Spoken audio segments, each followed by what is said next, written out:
Hey everybody, this is Abby from Realistic Kitchen and Gardens.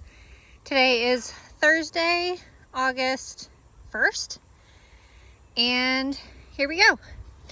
Ohio Zone 6, I think I'm A garden. If you're new here, welcome to the chaos. Starting with row A, still haven't hardened off my brassicas because it's been in the 90s. And it's still in the 90s. Lincoln shelling peas coming nicely. I just had to weed them the other day because all the grass coming up. But these guys are coming along. This again will be where one of the two Brussels sprouts would be. This is where all the cabbages will be once I harden them off and I need to reweed it again. This will be the last chunk where the second type of Brussels are. And then here is Surge shelling pea, which is a variety that's actually grown both for shelling peas and these shoots, or tendrils, sorry. People will actually snip these right about here and eat them kind of like bean sprouts, that kind of thing. It's not our thing. It helps them climb, so I just leave it. I haven't weeded this side. It's supposed to rain tonight, tomorrow, day after. Hopefully we'll get a decent enough rain.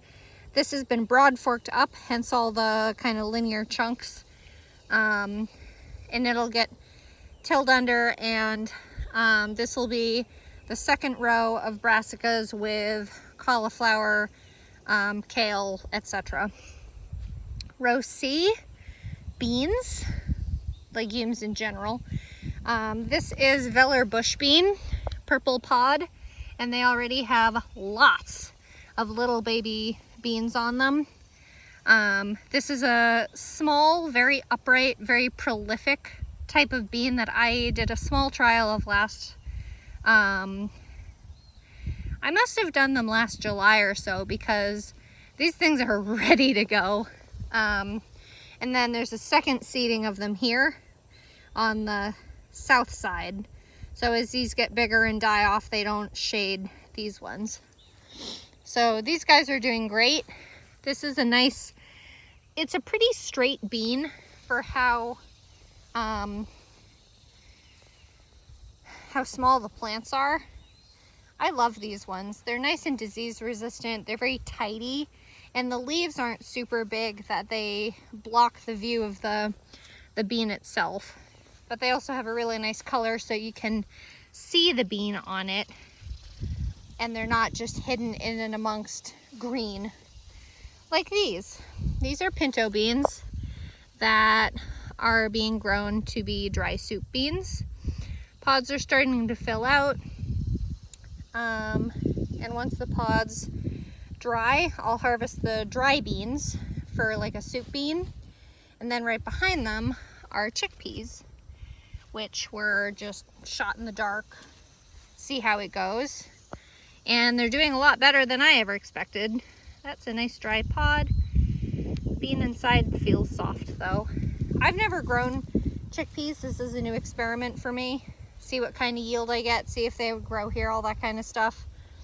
So, and a Rosa multiflora, because you can't get rid of the roots. Might as well dig up a tree by hand. That's a handsome looking pinto bean. Look at that. Some of them have these little specklies, kind of like, they kind of remind me of, what are they called? Dragon tongue. They're like they're a dry soup bean too, but the pods and beans themselves are fairly ornamental. This was the previous row of brassicas that it's not going fallow, but the cover crop is taking its sweet time because it's so bloody hot. Actually, I had seeded ages ago, I seeded dill and it just never germinated. So now that I long gave up on it, the dill germinated. So there's a dill. I thought I saw a second one in here. Here's actually a hairy vetch. So that's good. That part of the cover crop is coming in. The cover crop is field peas, hairy vetch, you know, the usual that I do. Field peas, hairy vetch, and something else, but I'm wondering if birds have eaten my cover crop. This is actually with me standing upright, this is almost at my chest. This is Purple Moon Kale from, it's either Annie's or Renee's Heirloom Seeds, and I love her stuff, but this was really struggling under the cover. And most brassicas have really bad pest pressure from cabbage worms, cabbage loopers, whatever you want to call them. But this plant doesn't care about the heat, doesn't care about the insects, and I don't know if it's the purple pigmentation on it or what. It's obviously a curly type kale, but I love this variety. This is the second time growing it. This is kind of falling sideways, kind of lodging, as they say. This one's more green compared to that one, so very happy with this type of kale. Will grow again. The other type of kale I'm growing this fall will be very similar to this, but it's a very, very cold resistant type that is called Winter Landsea. It's also a curly leaf type kale, but it's a traditional green. No, I think the birds have eaten my cover crop because I don't see the seeds sitting out here. There's some of it. That might have some radish in it too. I can't remember what cover crop I put on there now, because why would I? What is this? Brassicas. Okay. Oh, what a lovely breeze. It's already 83 degrees out. It's about 11 o'clock, so the breeze is very welcome. Catnip, having a grand old time, as it does. I grow catnip as a pollinator plant. I don't know if the video is picking up all these little teeny tiny pollinators. They're like little hoverflies, teeny tiny species of bees. Sometimes I see like bumblebees and like European honeybees on them. But most of the time, pollinators in this area are more like these teeny tiny things. And these are the spent ones that are all brown and will reseed. Whoop, the ants are loving them. Look at that. I don't know if they like the seed or they just like the, I don't know, flavor of it. Mrs. Burns lemon basil, loving this as an ornamental plant. It's decently fragrant as a basil, but the color of it is really pretty. It's just like chartreuse with a little bit of reddish purpley tips. I think I'll grow these as companions next year with tomatoes and peppers and the such. White snapdragon, yellow snapdragon, barely hanging on. Been loving the snapdragons this year too. These are all Cal Wonder Bells, so they'll ripen to red, and they're very, very stunted. Like this has fruit on it, but it's only, what, 8 inches tall, maybe. Pretty pale. I should probably fertilize it, but I don't know how the peppers will do this year.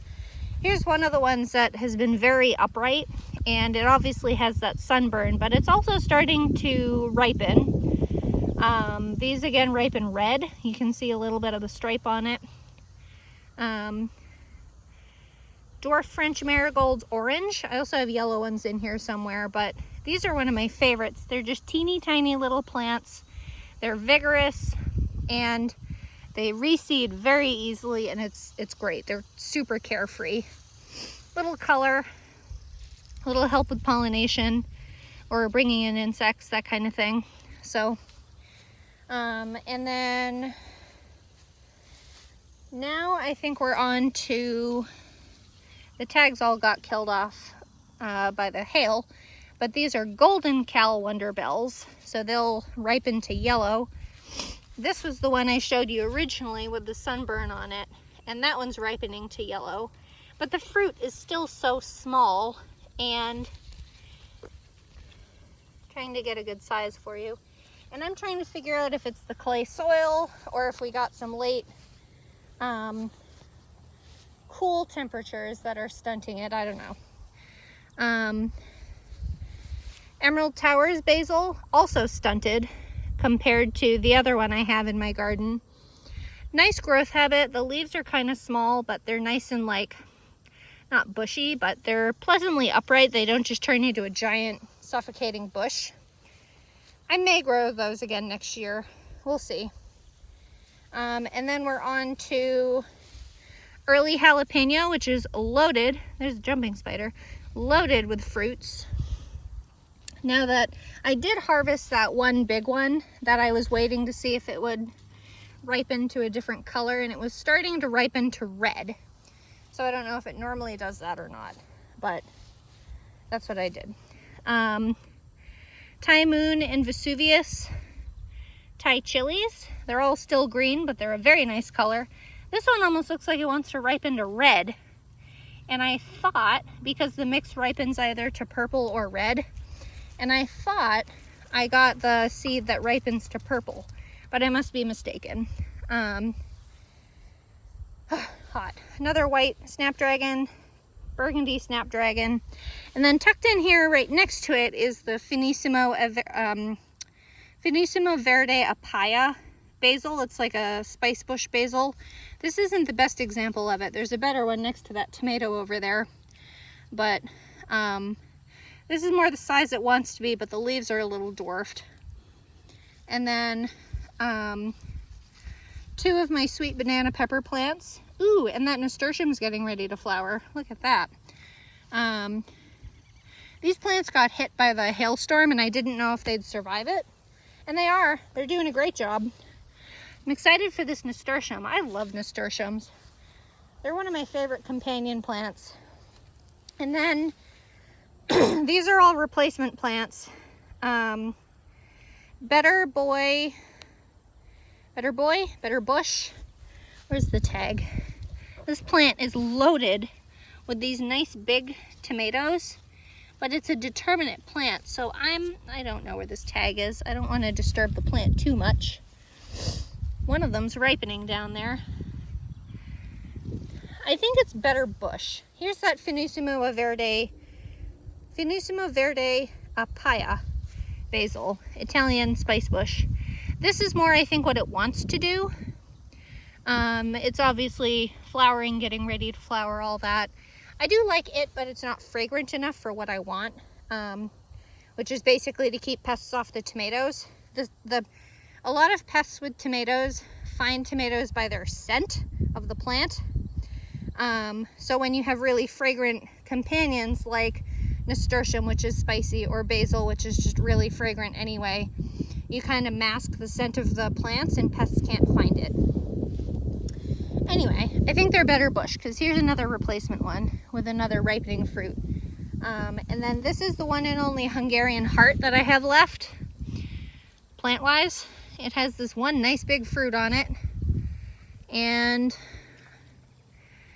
this is also, I don't know, they look like little flies, these little pests on this, but they don't move, they don't act alive.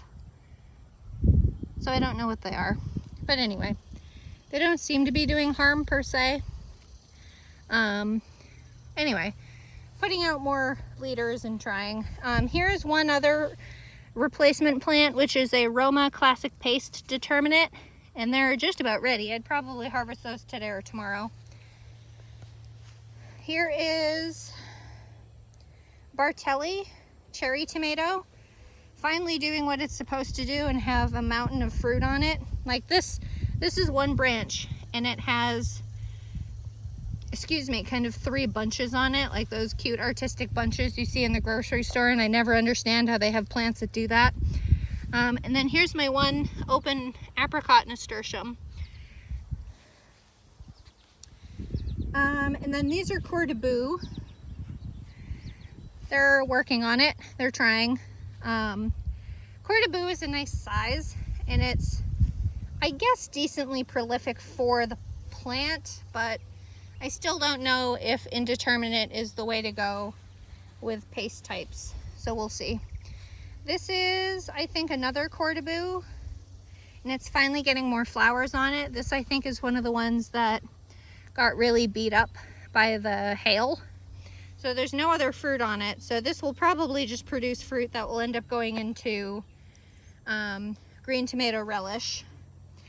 And then here's another replacement better bush, also getting one ripened. And then the rest of these are cordabou, another paste, again the paste type with fruits that are really quite satisfying to see. Nice big fruits. This very sad Martino's Roma that I got from the farmer's market as a replacement plant before the hail came, in its little cursed spot. And then the rest of these are my determinate Roma, which the variety is just called determinate Roma. I've been getting fruit off these for, shoot, at least 2 weeks now, one at a time as they ripen. They don't really all ripen at once, per se, like some people say with determinates. I mean, they're getting crazy and floppy, but they're pretty hardy plants, all things considered. The fruits are somewhat small. I mean, these are some of the largest fruits on them.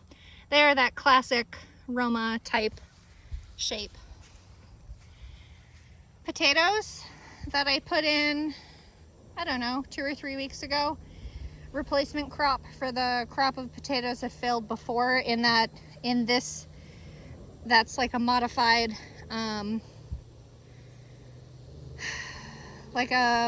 no dig type with grass clippings, fertilizer, the starts, pine straw, which are pine needles, regular straw, and then grass clippings on top to try to keep everything moist and dark and all that, because I just don't have enough soil to make a nice deep growing area.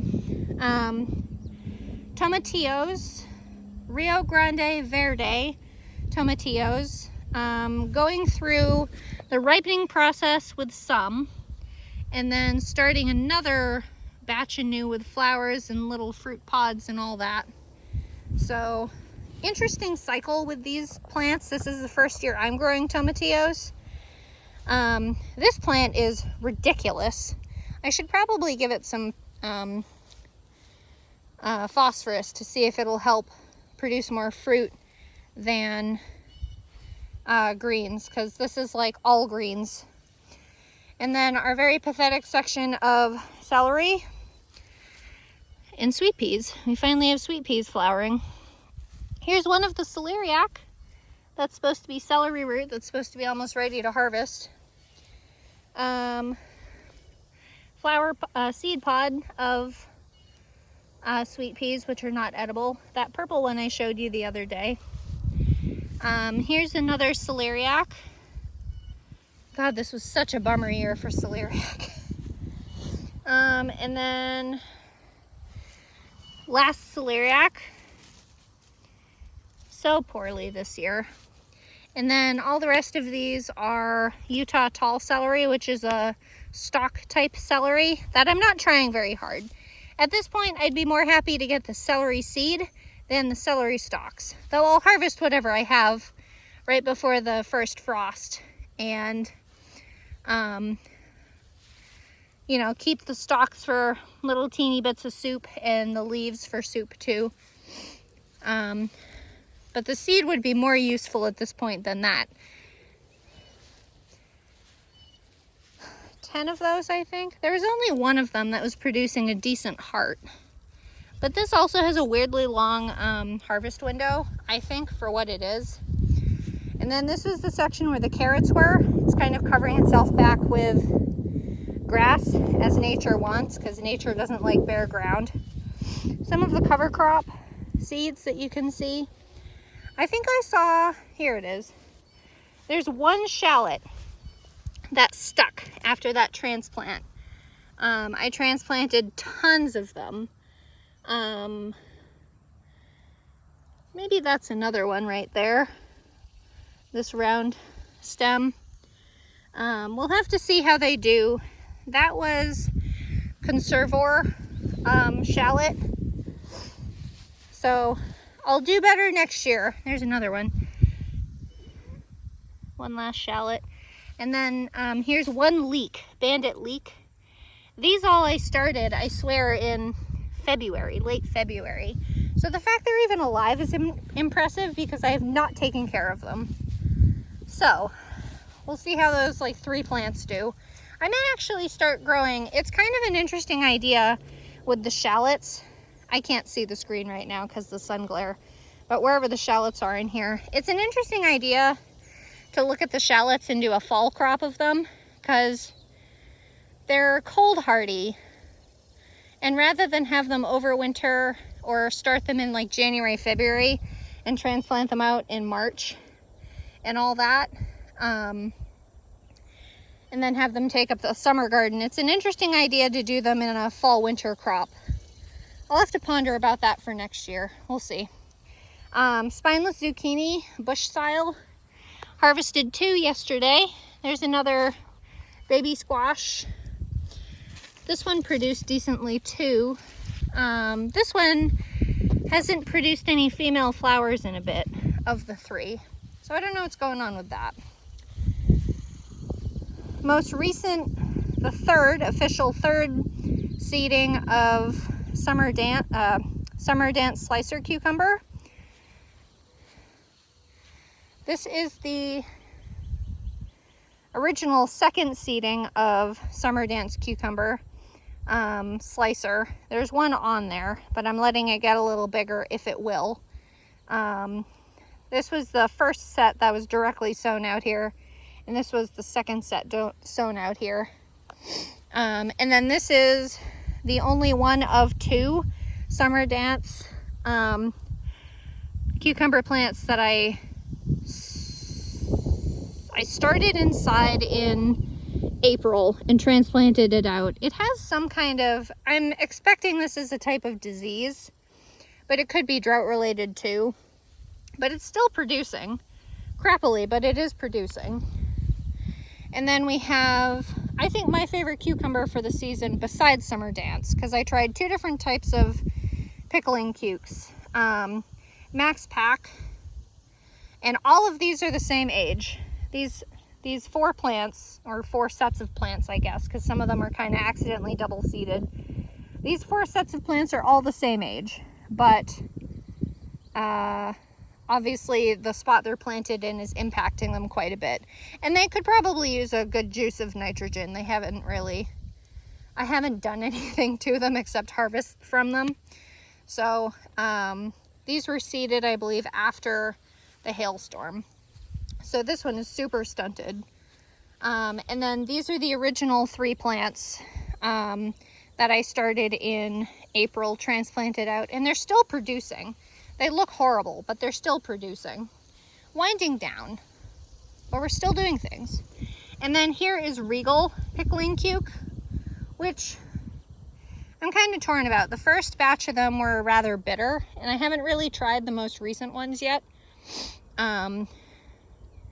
flavor-wise, to see if they're bitter, but I'm sure it's a water-related thing. That's what I like about Max Pack, is even in the drought conditions, they don't get bitter. They get kind of funny shaped like those, but they don't get bitter. So anyway, all these 3, 4 were seeded after the hailstorm too, because all the starts got killed off by the hail. Let go of that. Let go of that and stand upright. Stand up straight. Don't mind me being strange. Decently prolific. It seems to produce larger cucumbers, or it hides better, because I always find them larger, but they're a lighter colored cucumber, which I really don't care about. Orange string okra. This is the middle-aged plant with one fruit or seed pod that I'm letting get really big because I want to harvest seeds from it. It's an open pollinated variety, meaning you can harvest seed and get true seed from it, because I'm also only growing one type of okra. So that one's in seed. And then this is the oldest plant that I've harvested more from. We have a flower on it. We have a very large seed pod. We have a regular size seed pod that I would harvest. But then we also have this going on. Now you can't see if the camera's picking that up or not. But this is an infestation of aphids. And interestingly, you see ants crawling all over it. But ants and aphids are one of those interesting species that forms a relationship. The ants protect the aphids, and the aphids produce like a sweet sap as they suck the sap out of the plant. So the ants can kind of farm aphids for sap in exchange for protecting them. Symbiotic relationship. So cool to see in the garden, but not on my okra. The okra is kind of a wash this year anyway. I'm just letting it produce seed at this point. There's no way we'll produce enough okra to eat like the fashion we usually like to do with grilled. So it is what it is. I'm not touching any of these today because I've gotten stung and it hurt. So this cluster is the climbing honey nut. There's a good example of the fruit right there. That's green. The vines are quite long. They're really impressive. They took a while to start off compared to some of them, but I'm liking the plants so far. I definitely want to do my cattle panel trellis tunnel again next year. And I, for some reason, failed training them up probably because it was so high off the ground compared to where the vines were. I didn't want the vines to get damaged. But our ladybirds cosmos finally opened with this lovely like dandelion yellow.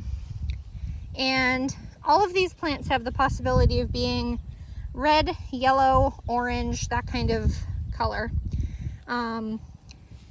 Giant orange marigold has come out pretty well. I mean, these blooms are huge, even with it being stunted so early on. So I'm happy with that. I'll probably grow that again next year, but the original plants in full size are supposed to be about 3 feet tall, so probably as tall as the kale was. Second squash plant, which I'm not going to reach down and try to find, is the night shift butternut squash, which that's the honey nut. You can see the shape of the leaf. And these are the acorn squash, the night shift. So there's 2 plants, but this is one plant. There's one night shift, the stunted one. And then here's the other one that has lots of really nice big fruits on it. That one's probably as big as my hand, but again, I'm not going to reach in. And there's a couple that you won't be able to see. There's one right in there tucked under the leaves.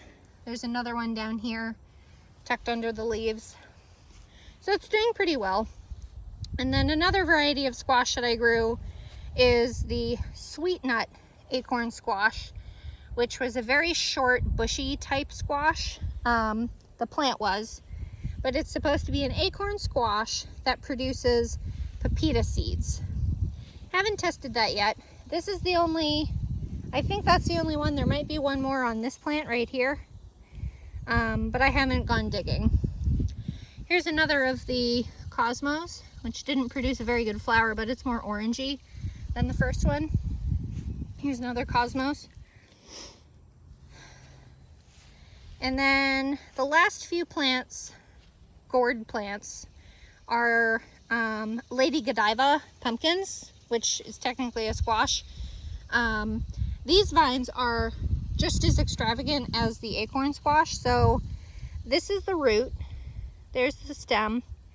It goes that way and then all the way over. And I think I've started kicking it off onto the cardboard. So I saw one small squash starting in here. There's a new squash or a pumpkin. I believe this is the biggest one, and it's starting to turn orangey. It's kind of an orange-green speckly. Did I mention these are supposed to produce the pepita seeds again, the hull-less seeds? It is. That's why I'm growing them. Another of the giant orange marigolds. Beautiful. I'll definitely grow more of those. There was a yellow one that I walked right by. There's a giant yellow marigold. I don't know why I walked by it. This is a small Lady Godiva. For some reason, this one didn't take off. I mean, this is kind of the joy of gardening, is one spot is perfect and one spot is like doomsday. for the plant for whatever reason. And then here's the last Lady Godiva with another marigold that hasn't flowered yet, but it's trying. This might actually be the largest pumpkin, and the other one was the second largest. I've lost track. And there is actually a watermelon in here that I'm surprised is even doing okay, because they're supposed to like a lot of sun, but what do I know? Kale Wonderbush watermelon, these three, 1, 2, 3, were seeded indoors and transplanted outside, and each of them have a fruit on them. They're supposed to get to 12 pounds, but I don't see that happening. There's one. Here's the original one, which is a funny shape, but it's trying. And then here's the other one, which is probably the smallest at this point. And then here's another Lady Godiva. And then 1 and 2, and I think originally a third and fourth one, but these were directly sown outdoors, seeded outdoors in here, but I haven't kept them weeded, so that's what I get for not weeding them. And then here is the dragon hybrid fennel. They are starting to put off their first true leaves. This is a bad example because it really hasn't unfurled yet.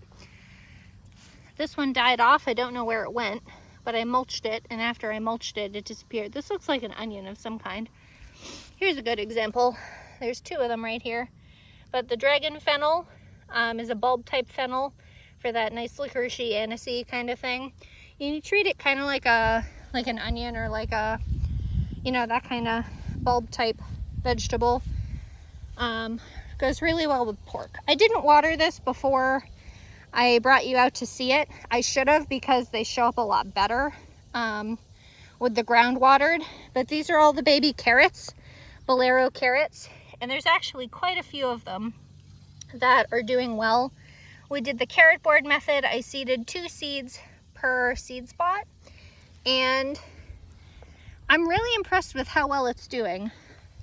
I really should have taken the time to water it, but I mean, there's so many that are in here. I don't know if you can see any of them, but this, I amended the soil a little bit with some general purpose sand, and there's 4 rows. So there's one here. Here's a baby carrot. One here. I think there's one. Here's another one. So carrot, carrot, carrot. And then there's one more over there more, but that's it. There it is. There. So there's 4 rows, and it's a 30-foot row. So there's minimally 350, assuming every single one took. And after these establish themselves a little more, the spots that have 2, I'll have to remove one of the smaller one so that the bigger one can actually flourish. And then lastly is dill, which I seeded right here at the end. Dill is in the carrot family, so it did benefit from the board method, the carrot board method of laying these boards on it to keep it cool and watered. Oh, it's hot out here. And then this last bit of cardboard was where the parsnips were supposed to be, but they never germinated back in July, beginning of July. Just because how hot it was, and I didn't do the carrot board trick, so, you know. But that's all. I, for once, kept it nice and short because it's so dang hot. If you like this kind of stuff, please like, comment, and subscribe for more. And follow along on my Facebook page, Realistic Kitchen and Gardens, for the daily shenanigans. All right, thanks. Bye.